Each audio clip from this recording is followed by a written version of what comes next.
La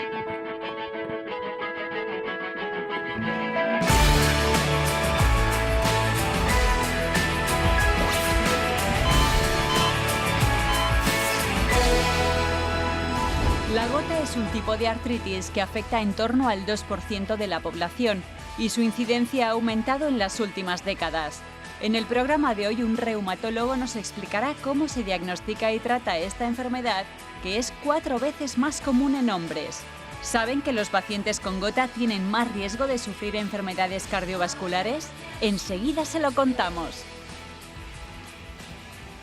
Bueno, pues muy buenos días a todos ustedes. Hoy dispuestos a hablarles de la gota. Casi 900.000 españoles padecen este proceso, que incluso dicen algunos, como el propio especialista que nos acompaña, que puede llegar casi a 1 millón. De todas formas, el especialista que está con nosotros hoy forma parte, el doctor Enrique Calvo, forma parte de esos médicos que trabajan también coordinadamente en la Sociedad Española de Reumatología. Él procede del Hospital Fundación Jiménez Díaz, por una parte, y después se formó en el Gregorio Marañón. Hoy está en el hospital, concretamente Infanta Leonor. Bueno, sabemos que ha trabajado mucho en el ámbito de las artritis cristalinas. En el caso de la gota es una de ellas, hay más, ahora nos lo dirá, pero sobre todo en la 7ª edición de ese libro que prácticamente pone en marcha cada cierto tiempo la Sociedad Española de Reumatología. Es el portavoz, o ha sido durante un tiempo portavoz de ese grupo especializado que estudia concretamente la gota y otras patologías cristalinas. Bueno, doctor Calvo, muy buenos días. Buenos días. Bueno, realmente, ¿de dónde le viene esta afición? Porque claro, hay en un momento determinado la reumatología en su conjunto es suficientemente compleja. ¿Cómo empezó esto? Son más de 300 enfermedades, con lo cual la reumatología es amplia, pero las artritis cristalinas sí que nos gusta a determinado grupo de personas porque es un mundo muy bonito en el que tú puedes diagnosticar la enfermedad, ver el cristal con el microscopio como cuando éramos pequeños, puedes tener sobre la marcha el diagnóstico y el tratamiento, son pacientes muy agradecidos, o sea que es un proceso muy completo y muy apasionante para nosotros, ¿no? Claro, claro. ¿Qué tipos hay? ¿Qué tipos hay? Aparte de la conocida como gota, hay otras más, ¿no? Sí, la gota es por cristales de ácido úrico, y es la que todos conocemos, la más frecuente, como bien has dicho, y luego tienes cristales un poquito menos frecuentes o quizás menos famosos, por decirlo así, que son los cristales de calcio, de pirofosfato de calcio, que dan origen a la condrocalcinosis o enfermedad de cristales de pirofosfato, ¿no? Y eso te afecta sobre todo a mujeres más mayores, más a mujeres que a hombres, ¿no? 70 años, 80 años, y va muy ligada a la artrosis, al desgaste. También hay otros cristales un poquito menos frecuentes, como la hidroxiapatita, que te pueden dar artritis cristalinas del hombro. Bueno, en definitiva son cristales que nos dan problemas de vez en cuando, como el colesterol. Está bien. Esa que es frecuente en las mujeres a partir de los 70 años, estamos hablando de oxalato concretamente, o cristales de calcio, ¿esas se curan? En medicina pocas cosas se curan, las infecciones, algún cáncer, las artritis cristalinas sí que conseguimos disolver, por ejemplo, los cristales de ácido úrico en la gota.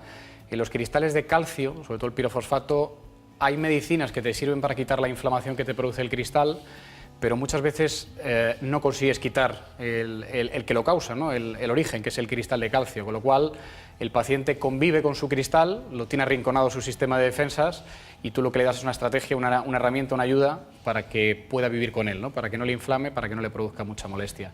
Se está investigando, pero todavía no hay una cura.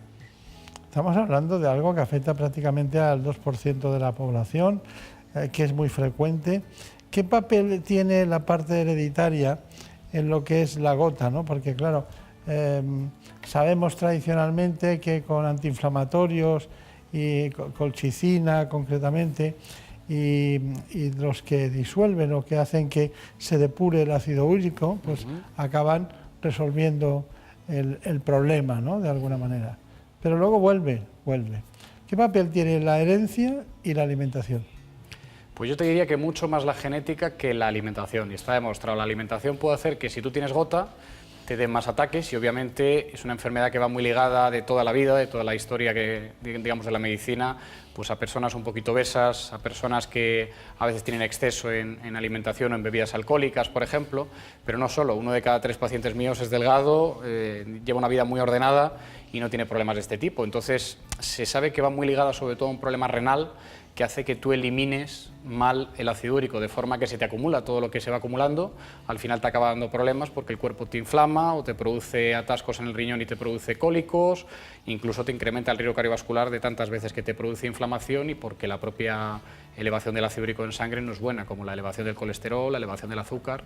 Entonces la genética juega un papel fundamental. Fíjate, Felipe II, Carlos V, por ejemplo, o muchos hijos cuyos padres, hermanos o abuelos también han padecido la enfermedad, ¿no? Podemos decir que 1 de cada 4 prácticamente. Ya. Luego hablaremos para matizar algunos aspectos en relación con la comorbilidad de esta patología, para desmenuzarla un poco, ¿no? Cuáles son las otras enfermedades o patologías que coinciden con la gota. Bueno, nosotros hemos preparado, como siempre, un informe para situarnos en este tema. Vamos a verlo. Desde la antigüedad, la gota ya era una enfermedad reconocida, que además afectó a personajes ilustres de la historia, como los reyes Enrique VIII y Carlos I o el pintor Goya. En la actualidad, esta patología sigue tratándose en las consultas de reumatología y afecta a entre el 1 y el 2% de la población. La gota es una enfermedad provocada por un exceso de ácido úrico en sangre, que tiende a acumularse en las articulaciones y otras partes del cuerpo, donde forma cristales de urato. Se caracteriza por episodios bruscos de dolor intenso, hinchazón, a veces enrojecimiento, una gran sensibilidad al tacto y aumento de la temperatura en la zona afectada. Las articulaciones en las que se puede sufrir ataques de gota son diversas, pero las más habituales son el dedo gordo y el empeine del pie, el tobillo, la rodilla y las articulaciones de las manos. Para tratar estos ataques existen medicamentos eficaces, pero para prevenirlos es fundamental llevar un estilo de vida saludable, evitar el alcohol y alimentos como el marisco. En España los casos de gota han aumentado un 50% en las últimas 2 décadas. Bueno, va a tener usted trabajo, ¿no?, si sigue aumentando este asunto. Bueno, vamos a ver. Me gustaría saber cuáles son los síntomas en general que produce la gota, incluyendo no solo la historia clínica, sino, aparte de la analítica, incluyendo la observación y ver cuáles son, diríamos, los síntomas principales, ¿no? Lo más característico es que se te inflame la articulación del dedo gordo del pie, que es lo más conocido, por decirlo así, se te hincha, lo notas incluso enrojecido, la piel que está por encima de la articulación del dedo gordo, es un dolor tan intenso que incluso el roce de la sábana históricamente se decía que te molestaba y te lo siguen diciendo los pacientes, te hace cojear, o sea, te limita un poco la movilidad, te hace faltar al trabajo incluso, o sea, que es un dolor que a veces es tan intenso que te da fiebre, ¿no? Pero el que sea característico el dedo gordo no significa que sea solamente ahí, porque te puede dar en el tobillo. Mucha gente va a la urgencia y piensa que se ha hecho un esguince y le mandan varias veces al médico y el médico, de forma recurrente, como es un varón joven, pues piensa que eso no puede ser gota, que la gota es del dedo gordo. Te puede dar en la rodilla, se te puede inflamar un codo, una muñeca, o sea que realmente es una hinchazón acompañada de dolor y a veces enrojecimiento de la articulación. Está bien. ¿Puede dar ataques de gota solo en el dedo gordo del pie? Sí, y de hecho es lo más frecuente y por desgracia para nosotros, porque el paciente tarda mucho en ir al médico, la primera vez se cree que le aprieta el calzado, que le roza, que ha hecho un mal golpe, y a lo mejor entre el primer ataque que te da en tu vida, a lo mejor a los 40 años, con el siguiente que te puede dar 5 años después, has perdido un tiempo precioso en el que el cristal se sigue acumulando, como una salina, o como azúcar que echamos en un vaso de agua que te va subiendo hasta arriba, y cuando tienes que abordar el problema, ya no solamente está ahí, sino que está en el tobillo, en las rodillas, en el riñón. Está bien. ¿Podría dar ataques de gota en personas que no tienen el ácido úrico elevado? Digamos que es una condición necesaria.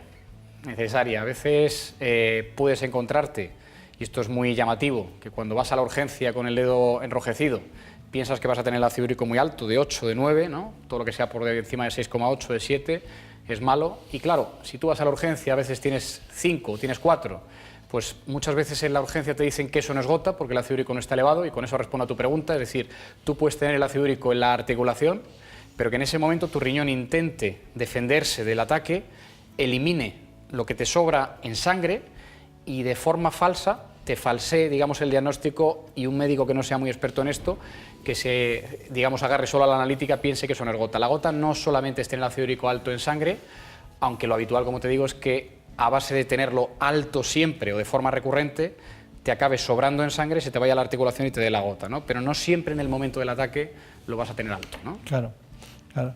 Una curiosidad antes de pasar a las noticias esas de actualidad que nos traen a Villalta. Buenos días. Buenos días. Siempre, y quería saber, cuando hay algunas mujeres, yo lo he visto en mujeres, que de repente tienen una artropatía escapulohumeral o algo así, ¿pueden ser cristales de hidroxiapatita? Sí, de hecho muchas veces te puede producir hasta hemorragia en la articulación cerca, ¿no? Incluso que el brazo se quede, como decimos nosotros, congelado, que te cueste Sí, separar se llama el brazo, así, ¿no? Brazo congelado. Totalmente, totalmente. A veces hay gente que lo ha llamado también hombro de Milwaukee porque lo estudiaron mucho allí en América, y cuando tú sacas líquido y extraes líquido, porque a veces es muy aparatoso, muy llamativo, cuando extraemos líquido con la jeringuilla, con la aguja, se ve incluso no solamente inflamación del líquido, sino sangre, ¿no? Y el paciente se queda muy liberado cuando tú le quitas el líquido y cuando le infundes alguna infiltración de Y corticoides. algunas hay que intervenirlas desde el punto de vista traumatológico. Correcto, son muy destructivas. Sí. Con lo cual no solamente se limita a que el tendón o la articulación sufra, sino que muchas veces acaba, por decirlo así, comiéndose el hueso, ¿no? y destruyendo mucho ¿Y por de la qué movilidad. tendrá la hidroxiapatita predilección por el hombro? Es lo que no sabemos, sobre todo de cristales como el calcio, como la hidroxiapatita. Se sabe que habitualmente son articulaciones que usamos, ¿no? Y articulaciones que a veces pueden tener un desgaste e incluso daño. Si caes un poco en cuenta, al final el hombro lo utilizamos para cargar peso, ¿no? De forma cotidiana y para hacer un montón de actividades, y los cristales se aponen, digamos, se van depositando y se van, digamos, durmiendo en la articulación cuando previamente hay un daño que facilita, por, digamos, los haces del colágeno, que el cristal se acomode, ¿no? Que se duerma ahí. Lo único que nuestro sistema inmunológico lo tiene a raya, lo tiene dormido, lo reconoce, sabe que eso no tiene que estar ahí, por decirlo así, y de vez en cuando hay situaciones, deshidratación, ejercicio, algún ingreso en el hospital, y digamos que explota, ¿no? Y que es cuando te produce la inflamación, el dolor y la limitación. No se confundan ustedes, porque nosotros no queremos transmitir confusiones, ¿no? Sino que estamos hablando de la gota, pero hay dos tipos más, que hemos los depósitos de calcio por una parte, difíciles de tratar y curar, y también incluso ha tenido una expresión el doctor Enrique Calvo de, bueno, en medicina muchas cosas no se curan, ¿no? Hay otras que sí. Y luego los cristales de hidroxiapatita, que digamos serían los tres grandes grupos, ¿no? Correcto. Y a lo mejor a lo largo del tiempo, cuando pasen años, tendremos más cristales de otro tipo por la ingesta de determinadas sustancias, ¿no?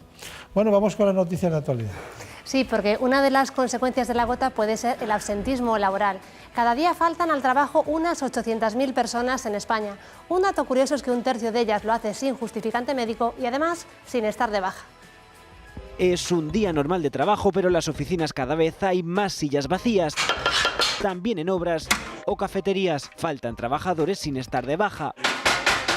Más de 870.000 personas no acuden cada día a su puesto en nuestro país. Casi un 27% lo hace sin justificar. Lo que hago es ir al médico y tener un justificante. Cuando se falta tiene que ser por motivos justificados. Si preguntamos en la calle, nadie lo ha hecho. Yo no. No, siempre cumplía. No, te lo juro. No te voy a decir que sí aquí delante, ¿no? Algunos, como Omar, sí lo reconocen. Sí lo he hecho. Él trabaja como constructor, ha faltado mintiendo, pero para sacarse un sueldo extra en otro trabajo. Porque si saco un permiso, pues ya me están echando. Entonces yo me invento eso para ir a Botancita. Otros tienen peores excusas. Es que estoy mal o tal. Champion, al día siguiente curiosamente no hay nadie. La gran mayoría somos muy responsables, solo el 4,5% no ha hecho hoy este gesto. Eso sí, son un 0,15% más que el trimestre anterior. Por comunidades, País Vasco, Castilla y León y Asturias registran las mayores ausencias. Y aumenta el número de alérgicos en nuestro país. Las altas temperaturas unidas a los picos de contaminación hace que sea una combinación muy agresiva para los alérgicos. Picor en los ojos, bloqueo nasal, asma angustiosa y estornudos. Hay alergias, la gente se constipa a destiempo. Enfermedades respiratorias, de malestar. La concentración de partículas contaminantes y el polen están atacando intensamente a los alérgicos. Las partículas diésel hacen que los pólenes se vuelvan mucho más alergénicos en la vía aérea, produciendo mucha más inflamación. Con una floración de primavera adelantada, de hecho estoy con sinusitis. Polen y contaminación son un cóctel explosivo. E incluso síntomas más graves que esas asma. Estos tipos de polenes pueden provocar síntomas de asma serios. Es decir, la garganta, mucho picor de garganta, la nariz. La situación es grave para los alérgicos, pero también para aquellas personas que sufren enfermedades respiratorias, asma, bronquitis o cuadros de tos. Las citas en las consultas se han duplicado. ¿Se está tomando alguna medicación? Todo ocurre bajo esta boina y no se engañen, no es niebla, es polución. O una capa un poco gris arriba. Eviten la calle y hacer deporte al aire libre, aunque lo mejor siempre será consultar al médico. También una de las noticias más extendidas en este apartado de la actualidad es la que se refiere en este caso a la migraña, algo que afecta prácticamente o casi a 5 millones de españoles. Con 20 años padeció la primera crisis. Me empieza un dolor así, me coge frente, nariz, cervicales, todo. Y 15 después, Estefanía solo sabe que tiene migraña crónica. Ha probado de todo, pero las crisis siguen apareciendo. Y ahora ya llegó un punto en que el neurólogo me ha dicho que no tiene tratamiento que darme. Del mes de febrero, Mari Carmen se pasó 18 días sumida en ese estado de desesperación que le provocan las migrañas. Está de baja laboral porque su enfermedad la incapacita para casi todo. Van acompañadas de náuseas, vómitos, pueden ser con aura, sin aura, pero los ruidos, los olores, bueno, es algo tremendo. Te sientes impotente porque no sabes por qué te pasa ese día, no sabes qué es lo que te lo ha desencadenado. Con la menopausia se me ha quitado muchísimo. Las hormonas afectan como lo hace el estrés, el cambio de tiempo o los cambios en la alimentación, pero la causa siempre está en el cerebro migrañoso. Pero lo importante es que la migraña no es una enfermedad hormonal, no es una enfermedad digestiva, es un estado especial del cerebro que responde con dolor a esos cambios. La toxina botulínica de manera eficaz reduce el número de días con dolor en los pacientes con migraña crónica, ¿no? La clave está en medicarse al primer síntoma y acudir al médico ante las primeras crisis. Pueden pasar años desde que la enfermedad comienza a manifestarse hasta que se da con el tratamiento más adecuado para cada paciente.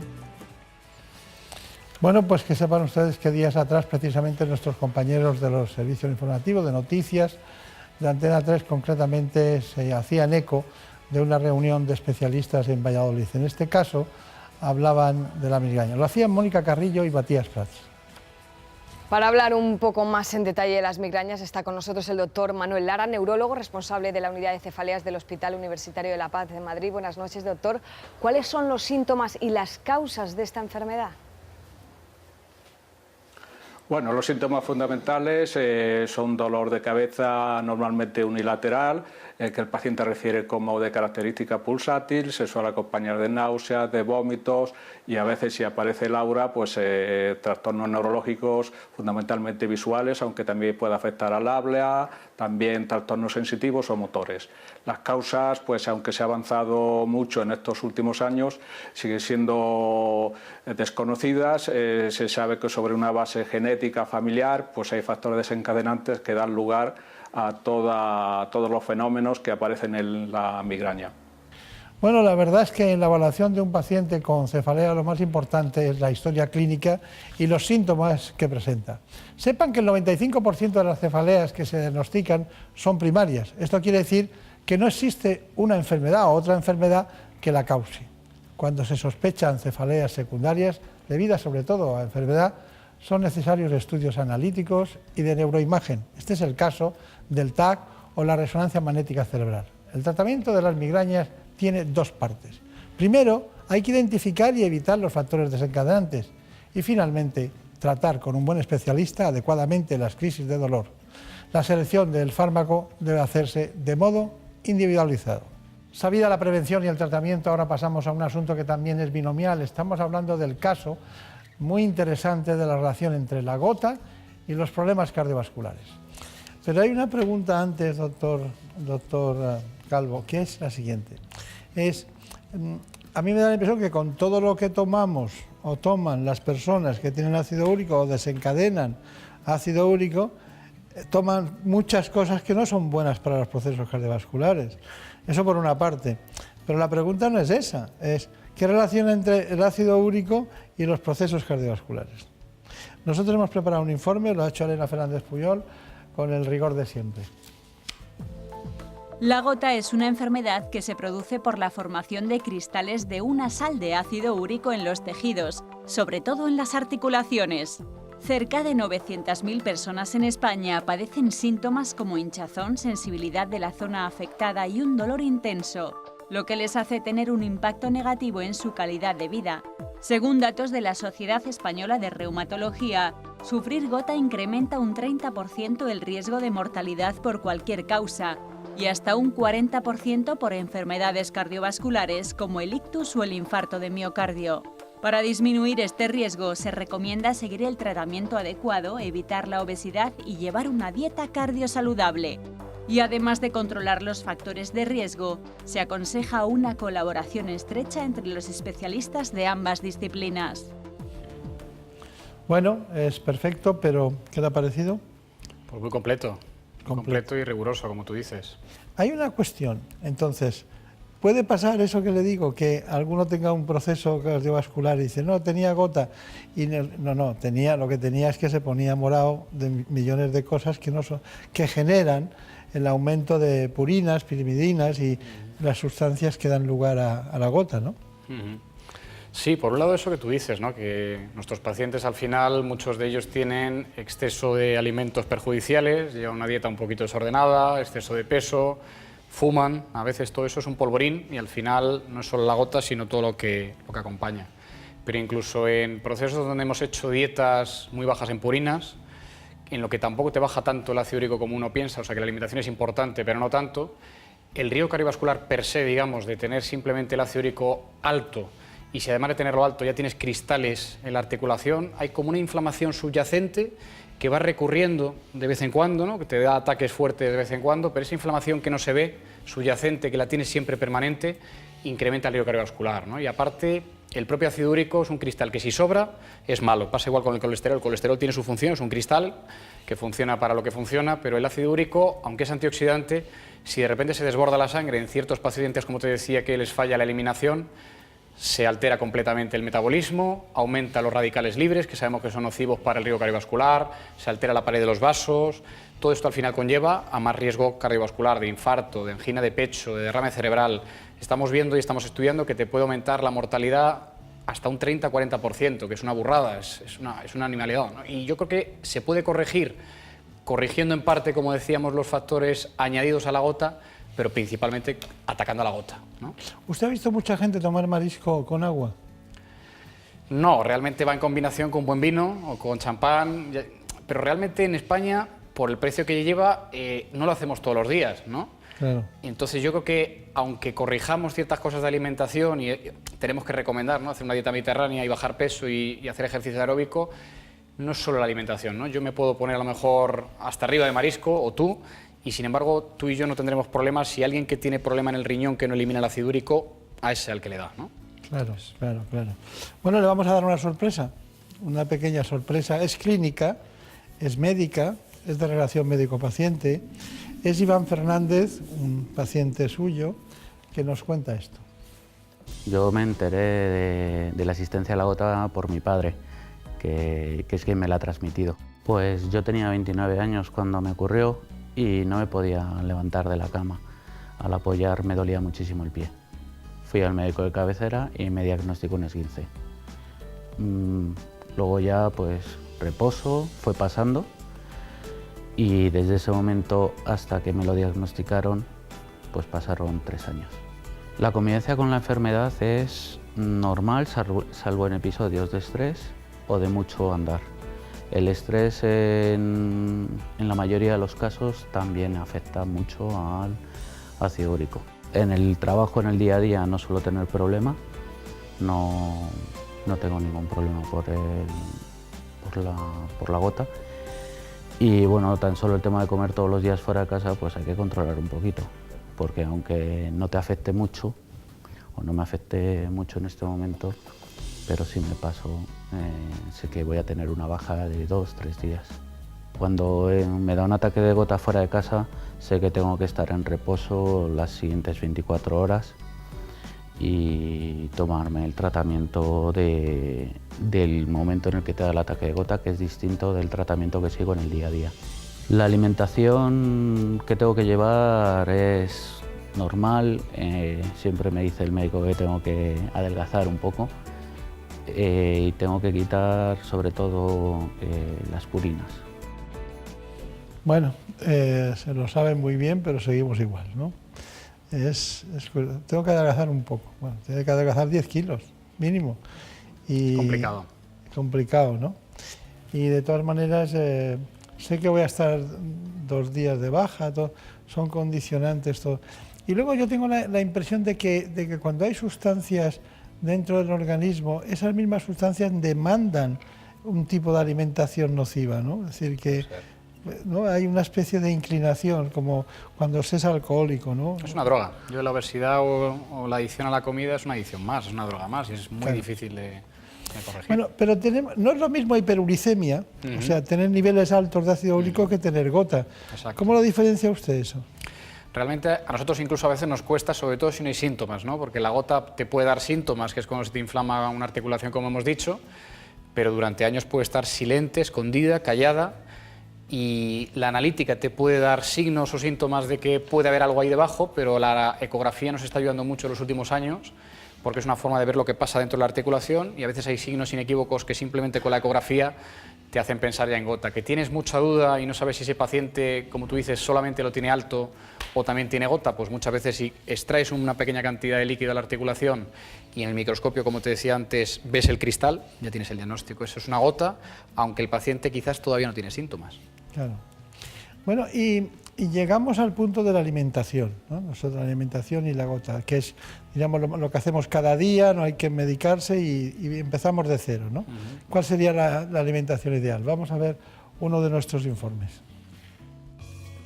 La gota puede producir ataques muy dolorosos e invalidantes. Para reducirlos es aconsejable seguir una dieta mediterránea equilibrada, pero esta varía en cada paciente. Entre otros objetivos está conseguir un peso saludable, prescindir de algunos alimentos con un alto contenido en purinas y controlar los niveles de ácido úrico. Es importante evitar el consumo de casquería, la carne roja, mariscos y verduras como espárragos o espinacas, y por supuesto las bebidas alcohólicas. Uno de los alimentos que más daño puede hacer si se consume sin control es el tomate, que provoca frecuentes ataques articulares. Seguir estos consejos nutricionales y beber entre 1 y 2 litros de agua al día son clave para mejorar la salud del paciente de gota. Bueno, ¿qué añadimos? ¿Qué quitamos? ¿Qué es lo principal? Sobre todo la cerveza. Fíjate, es el alimento que más purinas tiene en el mundo.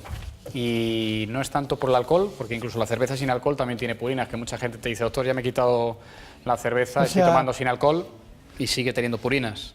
Es el alimento más rico. Cerveza y purinas... Es criminal. Para el gotoso la cerveza, te lo dicen, es el primer alimento que ellos te dicen que les produce el ataque, ¿no? Sobre todo gente joven. El vino no es tanto, ¿no? El vino en sí, aunque el alcohol en general se recomienda moderar, yo siempre digo ¿Qué sustancia de la cerveza?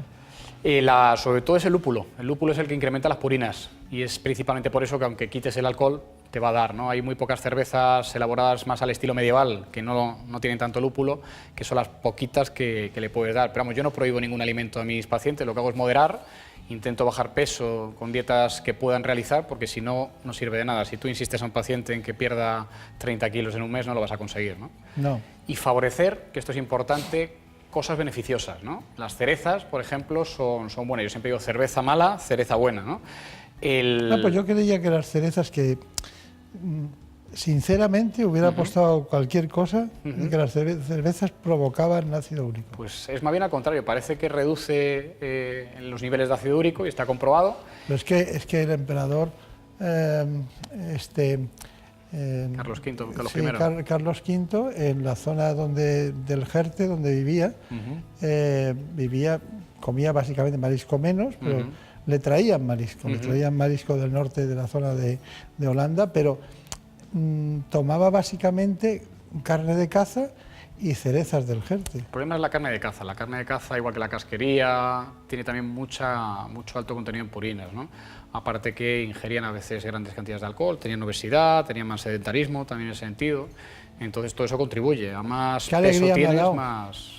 Sí, estaba yo convencido. Las cerezas son beneficiosas, está demostrado, los lácteos desnatados, el café, consumido con moderación, frutas y cítricos por lo general también son beneficiosos. Todo eso son, digamos, cosas beneficiosas que te pueden ayudar a la gota a reducir. Pero muchos pacientes, como te digo, el problema es renal. Entonces, aunque tú corrijas peso, favorezcas cosas beneficiosas y restrinjas, efectivamente es sobre todo el túbulo renal más que el glomérulo. Y al final ahí, como no te podemos quitar el riñón o cambiártelo por otro, pues tenemos que intentar ayudarte con un medicamento, igual que al hipertenso le das una medicación antihipertensiva o la insulina para el diabético, ¿no? Claro, claro. Bueno, pues y habla usted como reumatólogo, habla con sus compañeros del ámbito de la nefrología para tratar estos temas. Por fortuna sí, yo creo que nos vamos asociando cada vez más y mejor nefrólogos, cardiólogos y reumatólogos. Y de hecho en reuniones internacionales y nacionales intentamos invitarnos mutuamente las especialidades porque unos aprendemos de otros, enriquece muchísimo, digamos, lo que nos podemos ayudar en las diferentes parcelas de nuestras especialidades, y cuanto más se sepa por más especialistas de diferentes especialidades, mejor se rema en conjunto para que el paciente se beneficie, ¿no? Sí, me siento yo mal con los nefrólogos porque vienen poco a los medios de comunicación, están un poco ocultos, están un poco más cerca del paciente y más alejados de la calle, ¿no? En general, ¿no? O de las consultas, ¿no? Es más hospitalario un nefrólogo. Gente que sabe mucho, ¿eh? Gente que sabe mucho y sobre todo de líquidos, de riñón, es lo suyo. Y saben de hipertensión y saben de muchas cuestiones, ¿no? Son buenos internistas. Bueno, ¿cuál es su conclusión, brevemente? Decir que la gota es la artritis más frecuente en España, que afecta a casi 1 millón de personas, que vamos a peor, por desgracia, por los hábitos de vida en parte. Sin embargo, ser positivo porque hay medicinas que pueden contrarrestarlo y si das con el médico adecuado, sobre todo con el reumatólogo, te podemos corregir y podemos incluso curar. Hay otras artritis menos frecuentes, sobre las cuales se sabe menos, pero se está investigando mucho, también ser optimistas en ese sentido, y que llevando una dieta un poquito ordenada, haciendo un poquito de ejercicio físico, que es lo que recomendamos en esta sociedad un poco tan hecha ya a la americana, y a veces con ayuda de los medicamentos, son problemas que se pueden curar. Bueno, pues ya lo saben ustedes, un gran médico, joven, basta verlo, trabaja en el Infanta Leonor, reumatólogo, en su sociedad, con sus compañeros, estudiando en profundidad un asunto que hoy me enciende una luz que yo la tenía muy apagada, que es que voy a invitar a todo el mundo a ir a Jarandilla de la Vega y al Valle del Jerte porque que tomen cerezas. Las cerezas no son problema. Muchas gracias. A vosotros, hasta pronto. a vosotros como siempre. Y a todos ustedes indicarles que seguimos siempre hablando de salud. Cuando la córnea está dañada, se puede sustituir por otra de un donante. En el programa de hoy conoceremos en qué consiste el trasplante de córnea y cuáles son las técnicas quirúrgicas más novedosas. Será aquí, en ¿Qué me pasa, doctor? Bueno, pues vamos a ver si ponemos un poco de luz en ese mundo tan inquietante de la oftalmología, de la mano del doctor Íñigo Jiménez Alfaro. ¿Qué tal? ¿Cómo se encuentran? Muy bien, muchas gracias. Muy a gusto estar aquí.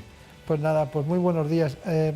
Usted, aparte de jefe de servicio de oftalmología de la Fundación Jiménez Díaz, del Grupo Quirón Salud, usted prácticamente recibe una colección de pacientes que vienen de distintas zonas de Madrid, ¿no? Por ejemplo, concretamente Villalba, Valdemoro, Móstoles, ¿no? Bueno, en principio, efectivamente, dirijo el departamento de oftalmología de los hospitales públicos del Grupo Quirón Salud, y eso incluye no solo la Fundación Jiménez Díaz, sino también el Infanta Elena de Valdemoro, el Rey Juan Carlos de Móstoles y el Hospital General de Villalba. Y en concreto, efectivamente, lo que nos ocupa hoy, el trasplante de córnea, lo tenemos centralizado en la Fundación. Claro, trasplantes de córnea. Pero ustedes, tengo una nota de agencia que decía, exactamente hace un tiempo, que eran líderes de los hospitales madrileños en trasplantes de córnea. Bueno, creo que este año siempre sale por la organización de trasplantes, siempre salen pues las estadísticas de lo que se ha realizado, y creo que llevamos un par de años superando los 100 trasplantes de córnea al año, lo cual es una muy buena cifra, y creo que en estos momentos estamos liderando en Madrid en número de casos el trasplante de córnea, claro. Efectivamente. Se acompaña a usted de especialistas como Blanca García Sandoval, el doctor Nicolás Alejandre, ¿no? Efectivamente, tengo un equipo excelente y es lo que nos permite esos logros y llegar también a esas cifras. Claro. ¿Cuántas personas están en quirófano cuando se hace un trasplante? Me refiero que actúen sobre el ojo con usted. Actuando en el ojo, generalmente la cirugía oftalmológica, muchas de ellas, muchas intervenciones, puedes hacerla un cirujano solo, un oftalmólogo solo, pero el trasplante de córnea, aunque hay algunas técnicas que sí, acostumbramos a estar 2 cirujanos por la cantidad de maniobras que hay que realizar. Y mucho microscopio, ¿no? Toda la cirugía ocular es microcirugía, necesitamos un microscopio para todo, para preparar las córneas y para implantarlas. ¿Quién cree que le ha enseñado más a usted? ¿Quién me ha enseñado? ¿De sus maestros? De mis maestros. Bueno, yo hice la residencia en el Hospital Clínico de Madrid. Inmediatamente al acabar pasé a... ¿Estaba Sánchez García entonces? Estaba Julián García Sánchez. Pasé rápidamente a la Fundación Jiménez Díaz, donde estaba el profesor Miguel Zato, y él fue mi jefe en los primeros años y quien me orientó hacia la cirugía corneal y a la cirugía refractiva. Son 2 grandes amigos de este espacio. También míos. Y muy buenos, los dos. Bueno, pues hay una cuestión, para que todo el mundo lo sepa. ¿Qué es un trasplante de córnea? Bueno, pues el trasplante de córnea es una intervención quirúrgica en la que sustituimos la córnea enferma de un paciente por la córnea de un donante sano. Hasta hace relativamente poco no teníamos más remedio que trasplantar la córnea entera, quitar la córnea entera del paciente y sustituirla por una córnea también entera de un donante. Hoy día hemos desarrollado técnicas quirúrgicas, se llaman técnicas quirúrgicas lamelares, de trasplante lamelar, que permiten la sustitución, permiten la eliminación del tejido corneal que esté enfermo y su sustitución por un tejido corneal anatómicamente igual y sano. Bien, ¿y por qué es necesario? Porque claro, es necesario cambiar algo que se deteriora, ¿no? Efectivamente. Porque ya sabemos que cuando se deteriora, hay una opacidad del cristalino, tenemos cataratas. Pero ¿qué pasa en la córnea? Bueno, la córnea igual, al igual que el cristalino, córnea y cristalino son las 2 lentes que forman el dioptrio ocular, es decir, el conjunto de lentes que tiene como misión enfocar las imágenes sobre la retina, para que eso luego sea enviada la señal hacia el cerebro, ¿no? Entonces, la córnea es una lente que, al igual que el cristalino, si se opacifica o tiene alguna irregularidad, no va a poder cumplir eficazmente esa misión. El trasplante de córnea tiene fundamentalmente 3 indicaciones. La más importante, la óptica, que es esta: cuando hay una irregularidad, una opacidad, algo por lo que el paciente no ve bien, intentamos sustituir la córnea para que el paciente vuelva a recuperar esa función visual.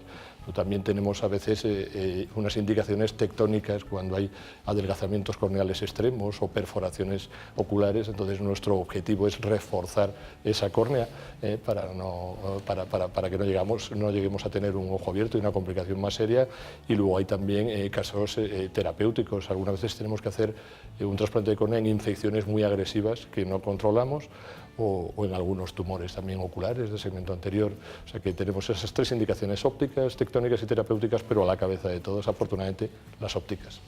A mí me sorprende mucho que una estructura natural sea óptica y que se vea y que luego la tenga que sustituir algo como unas gafas o unas lentes intraoculares. Parece mentira que podamos fabricar nosotros mismos embriológicamente, sí, desde el nacimiento, una estructura que sea así, ¿no? Que sea transparente, ¿no? Sí, sí, es llamativo eso, ¿no? Sí, el que las estructuras sean transparentes es también es un milagro de la anatomía, sí, ¿no? De la fisiología. Realmente es complejo. Es la orientación extremadamente regular de las fibras colágenas de la córnea, ¿no? Que todas las fibras son muy paralelas y cada capa de fibras colágenas se entrecruza con la siguiente con un ángulo exacto de 90 grados. Es que no hay nada parecido. No hay nada parecido. La córnea es una estructura apasionante, es una estructura maravillosa. Efectivamente, sí, no hay nada parecido. Por eso algunos oftalmólogos dedicamos toda nuestra carrera, prácticamente toda nuestra actividad, prácticamente solo a la córnea.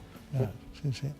No, y cuando se lesiona es terrible, ¿no? Sí. Cuando hay alguna persona que se va de excursión, ¿no? Y hay algunos insectos o que le afecta a la córnea y se quedan prácticamente ciegos durante un tiempo, ¿no? Bueno, sí, hay algunas enfermedades infecciosas, sobre todo algunas tropicales, ¿no? Que pueden conducir a la ceguera de causa corneal, ¿no?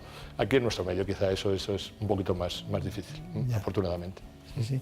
Pero esa ¿Cuál es la del pino que provoca...? Bueno, eso es las orugas de la procesionaria del pino, efectivamente. Hemos tenido pacientes que hemos tratado en la urgencia de la consulta donde se han hecho una siestecita en el campo debajo de un pino y les han caído todos los pelillos de las orugas, y esos además, por mecanismos poco claros, son capaces de penetrar en el espesor de la córnea, quedarse ahí enclavados, y es dificilísimo quitarlos, y causa un cuadro inflamatorio y un cuadro irritativo tremendo, la verdad. Por mecanismos poco claros. Claro, esos son pelitos que podrías decir, bueno, ¿por qué son capaces de...? Pero eso demuestra que también, a pesar de ser un órgano transparente, también tiene porosidad. Sí, también, efectivamente. Claro, muy curioso. Bueno, nosotros hemos querido divulgar la córnea no al estilo de un especialista, sino en nuestro trabajo diario. Vamos a ver la córnea. La córnea es la capa externa del ojo, es transparente, curvilínea y actúa como la primera lente que encuentra la luz cuando penetra en nuestro globo ocular. Cumple una función de defensa frente a traumatismos e infecciones, actuando como escudo protector frente a polvo, gérmenes y otros factores externos. Y además, de la córnea depende la capacidad visual, ya que una deformidad o falta de transparencia causará una mala imagen en la retina. La córnea tiene 3 capas, el epitelio, el estroma y el endotelio, las cuales pueden verse afectadas por diferentes patologías, congénitas o adquiridas. Entre las más frecuentes destacan defectos refractivos, queratocono, pterigión, infecciones, úlceras y distrofias corneales, ojo seco u opacidad corneal. Cuando existe una alteración corneal, se puede optar por realizar un trasplante de córnea o queratoplastia, un procedimiento común que consiste en la sustitución del tejido corneal dañado por tejido corneal sano de un donante. Esto va a ser el Premio Nacional de Oftalmología, este vídeo. Este vídeo. ¿Está bien? Está bien.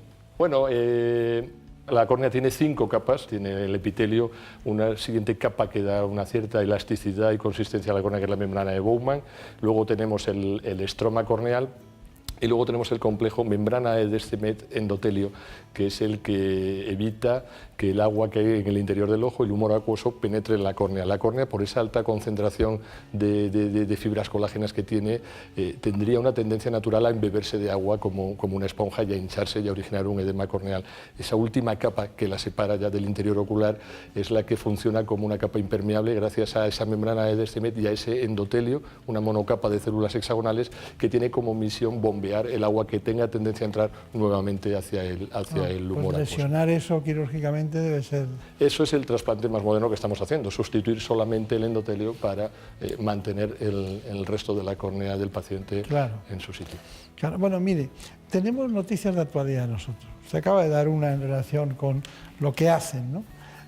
Ana Villalta, vamos con las noticias nuestras. Sí, les hablamos de las lentillas. Según los expertos, más de 3 millones de lentillas al año se van por nuestras tuberías. El problema es que los pacientes no saben cómo desecharlas.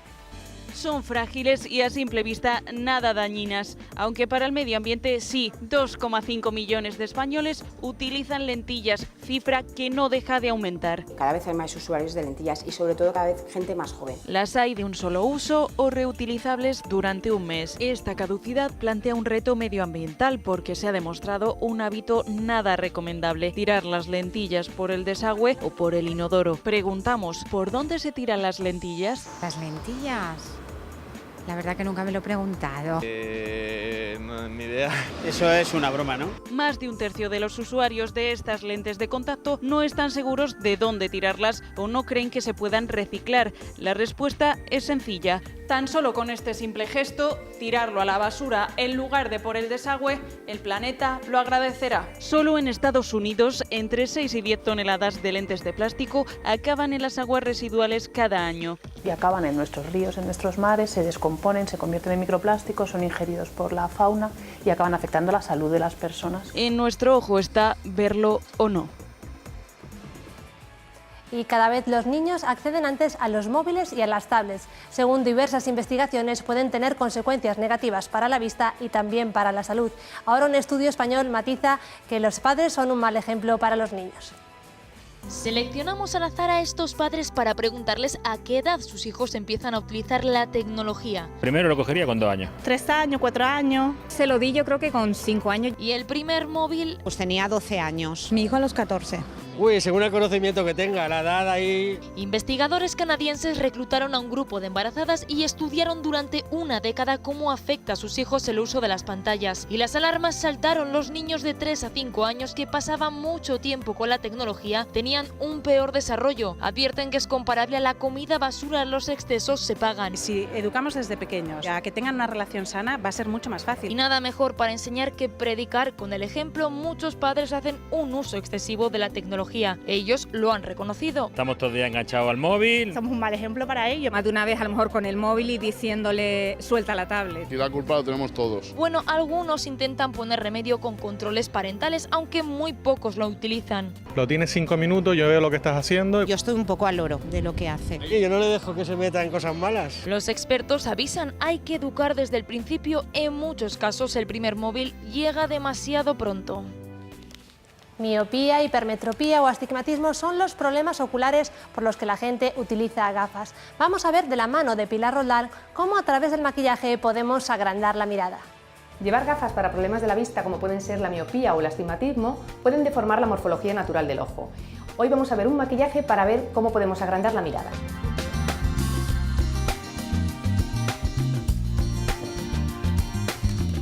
Bueno, lo primero que te vamos a hacer es una rayita del ojo.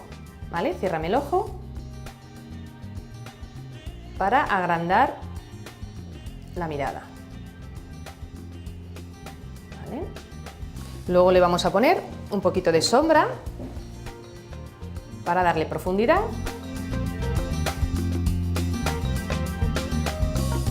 ¿Vale? Y luego vamos a ir a la parte inferior del ojo, ir hacia arriba, al ras de la pestaña. Delineamos la parte inferior, difuminamos,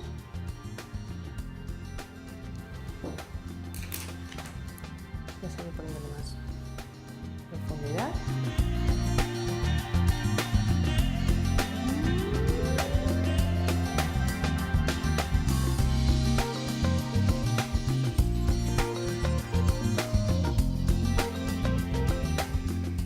Bueno, pues este es el resultado. Ponte las gafas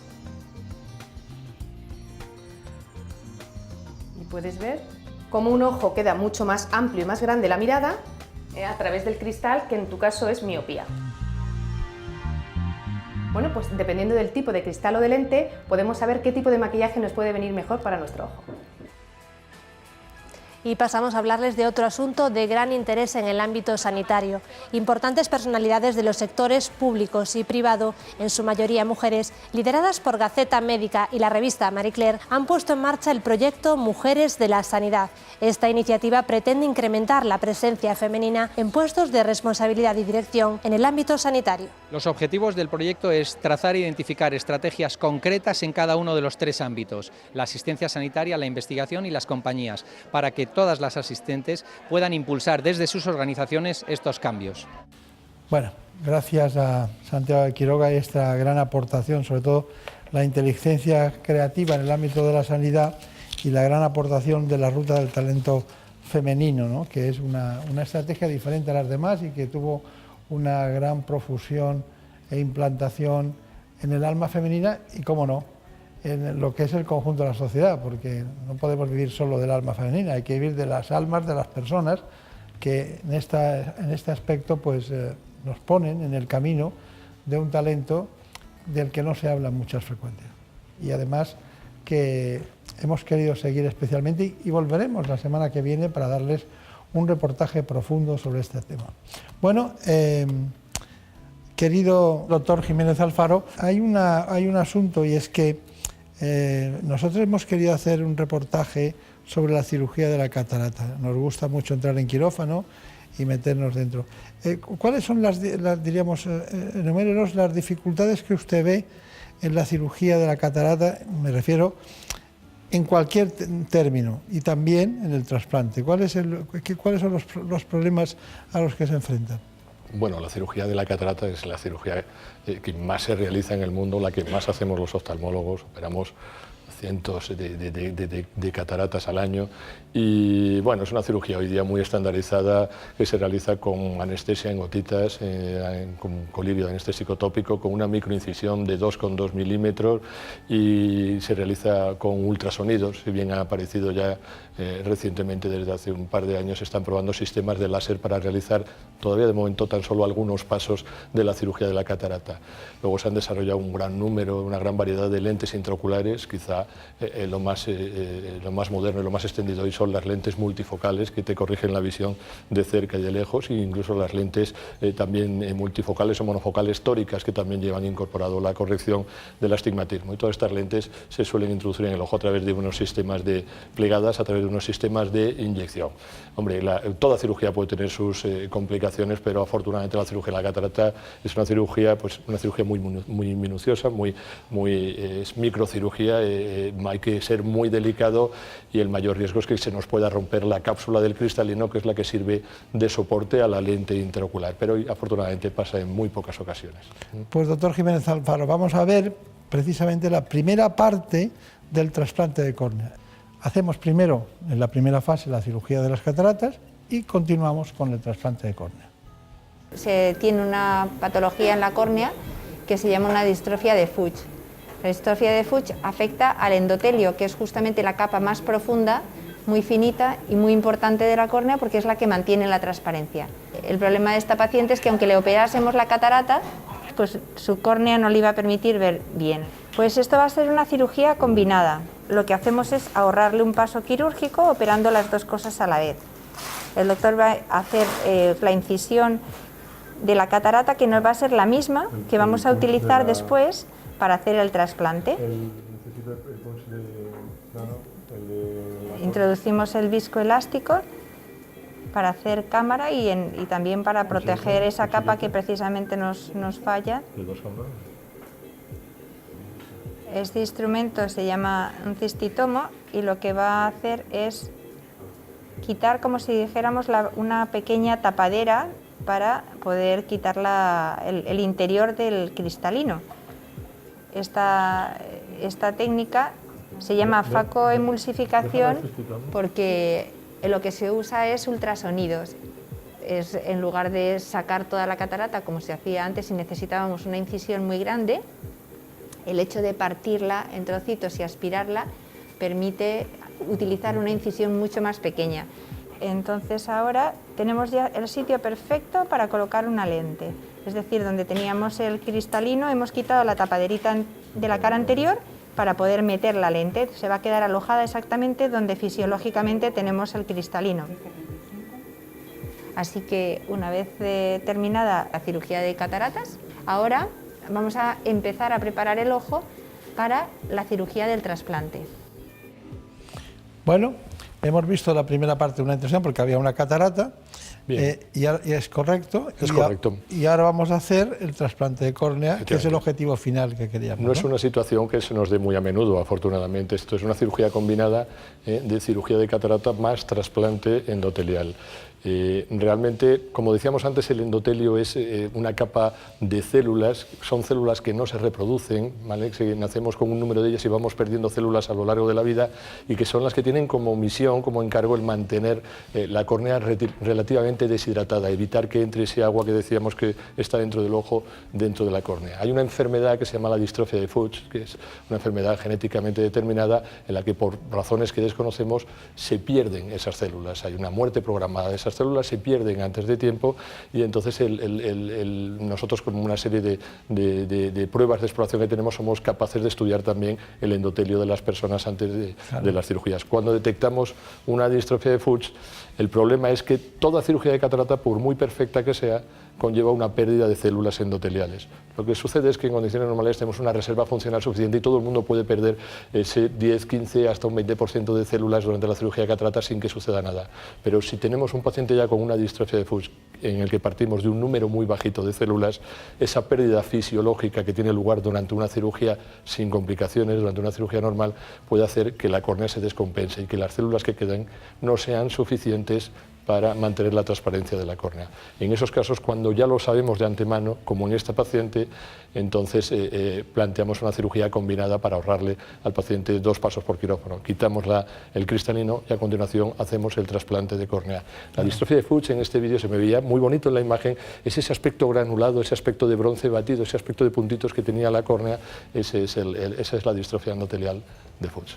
Bien.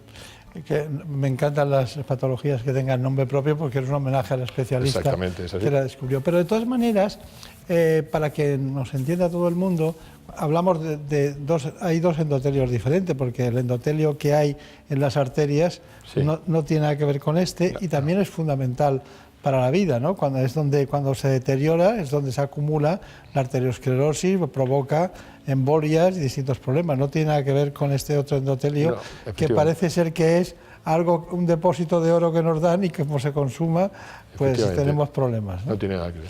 Bueno, ¿le parece bien que vayamos ahora con el trasplante de córnea? Que es por lo que hemos venido, en realidad.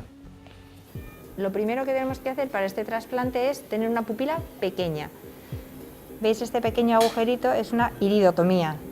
Esa iridotomía ahí en la parte de abajo la hacemos también la hacemos como preparación al trasplante. El siguiente paso va a ser quitar la capa enferma del paciente. Vamos a arañar toda la cara interna de la córnea, que es justo la que está enferma. La preparación del tejido casi es tan importante o tan estresante como las cirugías, porque es un tejido súper fino. Habéis visto que se ha plegado y se ha podido meter en esta pipeta tan finita. Bueno, pues este también es uno de los momentos interesantes de la cirugía, que queremos que dejamos la cámara del ojo blandita, perfecto, y entonces habéis visto que con un disparito, pluf, pues ahí lo tenemos. Bueno, pues ahora tenemos 2 cometidos, uno es abrir el rollito y que se abra en la posición correcta, es decir, al revés, ¿no? Ahora nos queda el poner una burbuja al 100% para asegurarnos que durante 10 minutos el ojo tiene una tensión suficiente como para que ese injerto se pegue. Perfecto, bueno, pues ya está. Bueno, le veo a usted más está aquí, pero parece que estuviera dentro del quirófano, porque, claro, pero normalmente lo hacemos así, porque hay un especialista en quirófano y usted aquí como jefe del departamento para contarnos lo que hay. Pero tiene un compañero en su equipo que nos va a hablar ahora de la donación de córneas. ¿De dónde vienen las córneas? Bueno, las córneas vienen lógicamente de los donantes y tenemos muchos, afortunadamente en nuestro sistema hospitalario tenemos muchas donaciones. Lo ideal es que en el hospital nos podamos nutrir de las propias donaciones de los pacientes que fallecen en el propio hospital y que donen sus córneas. Tenemos un sistema de coordinación de trasplantes que trabaja para ello y ese es uno de nuestros también puntos fuertes. Pero también trabajamos con numerosos bancos de ojos. En el Estado español hay más de 20 bancos de ojos repartidos por toda la geografía, donde se pueden solicitar córneas cuando, sobre todo, se necesitan, por ejemplo, en condiciones de urgencia. Claro. Vamos con esa donación de órganos, este reportaje. El trasplante de córnea no sería posible sin la generosidad del donante y su familia, que ceden el tejido corneal. Cuando alguien fallece en un hospital, la coordinadora de trasplantes revisa su historia clínica y sus análisis para ver que esa córnea reúne las cualidades necesarias para poder ser implantada y entonces el cirujano a cargo de extraer el tejido en ese momento realizará una pequeña intervención de tal manera que no tenga ninguna consecuencia estética en el fallecido y mandará esas córneas al banco de tejidos para que pueda ser examinado con diversas técnicas que tenemos y si cumple las condiciones de calidad necesarias para poder ser implantada, se guardará en un medio de cultivo. Disponemos de 2 medios de cultivo, uno que conserva las córneas 10 semanas y otro que las conserva 4 semanas y que aplicaremos pues, en función de cada paciente y también la legislación de cada zona. La coordinación de trasplantes y otros profesionales como oftalmólogos, anestesistas y personal de quirófano trabajan de manera conjunta para conseguir devolver la visión al paciente. Bueno, pues ya que estábamos allí, su compañera, la doctora García Sandoval, bueno, nos contestó algunas preguntas para matizar estos aspectos. Los trasplantes de córnea, el riesgo que tienen es el rechazo. Con el desarrollo de los diferentes tipos de trasplantes que hemos visto emerger durante estos últimos 10 años, la tasa de rechazo varía enormemente. Es decir, cuando hacíamos los trasplantes clásicos, la queratoplastia penetrante, pues el rechazo era mucho más elevado que ahora con estos trasplantes endoteliales, con la DME, con la DSAEC, etc. En estos momentos no hay alternativa al trasplante en las enfermedades de la córnea que ya se han instaurado y que ya están estables, que ya no mejoran con tratamiento médico. Hasta ese punto sí, se trata una infección, se trata bueno, pues hay algunas que son cosas transitorias pequeñitas que se pasan, pero cuando ya se ha instaurado, la única alternativa es el trasplante de córnea. Pues el futuro en trasplantes de córnea es, uno, no llegar a ellos, tratando mejor algunas enfermedades como el queratocono, y dos, pues nuevas técnicas tanto de córneas artificiales como terapia génica para algunas de las distrofias corneales o alguna medicación y técnicas de sutura y de nuevas fijaciones de los injertos. ¿Qué conclusiones saca usted de todo lo que ha visto y de todo lo que nos quiere contar y de todo lo que sabe como jefe de este departamento? Mensaje. Bueno, pues primero decir que el trasplante de córnea es el trasplante de tejidos más frecuente en el mundo, que segundo es uno de los, si no el más, el que mejor pronóstico tiene. La córnea hay que recordar que es una estructura transparente y por tanto no tiene vasos sanguíneos, y si no tiene vasos sanguíneos no hay una presentación de esos antígenos, de esas células ajenas a nuestro sistema inmune, y eso es lo que explica el excelente pronóstico que tiene y las bajas tasas de rechazo. Precisamente tienen peor pronóstico y más tasas de rechazo las córneas que presentan vascularización en la enfermedad que hace necesario el trasplante, ¿no? Entonces, bueno, enviar el mensaje de que donar las córneas es muy importante. Tenemos muchos pacientes que necesitan un trasplante de córnea, que es una acción muy efectiva, es una donación relativamente sencilla, y yo pues hago un llamamiento a la generosidad de la gente para que nos done la córnea y podamos solucionar tantos problemas de visión con estas técnicas tan modernas que ahora desarrollamos. Para el trasplante de córnea no necesitamos la muerte encefálica ni que el paciente esté en una UBI como para el trasplante de los demás órganos, es suficiente con la muerte cardíaca. Y bueno, pues nuestras coordinaciones de trasplante se encargan de realizar una serie de serologías y una serie de pruebas, y nosotros los oftalmólogos nos encargamos de estudiar las córneas. Hoy estudiamos todas las córneas que implantamos, las estudiamos previamente para confirmar y validar su calidad antes de trasplantarlas. Y yo creo que esto sería, para mí, el mensaje más importante que podemos enviar es que haya más donaciones, porque para nosotros sería, y para nuestros pacientes sería fantástico. Claro, según los últimos datos que manejamos, ustedes hacen alrededor de 113, hicieron en el año 2018, sí. Lo cual quiere decir que prácticamente cada un día sí, un día no, operan una córnea, ¿no? Sí, todas las semanas. Nosotros tenemos un quirófano de trasplante de córnea todas las semanas fijo, con 2 o 3 intervenciones, pero incluso a lo largo de la semana, de vez en cuando surge la necesidad de hacer alguno más. Bueno, pues salude al doctor Alessandre, a la doctora García Sandoval, a todos los compañeros de la Fundación Jiménez Díaz, del Grupo Quirónsalud. Muchas gracias. Muchas gracias. Y a todos ustedes indicarles que, bueno, ya ven que estamos en innovación permanente. Cada cierto tiempo, cada vez más, hay más innovaciones en todos los ámbitos y en todas las especialidades médicas. Muchas gracias y hasta pronto.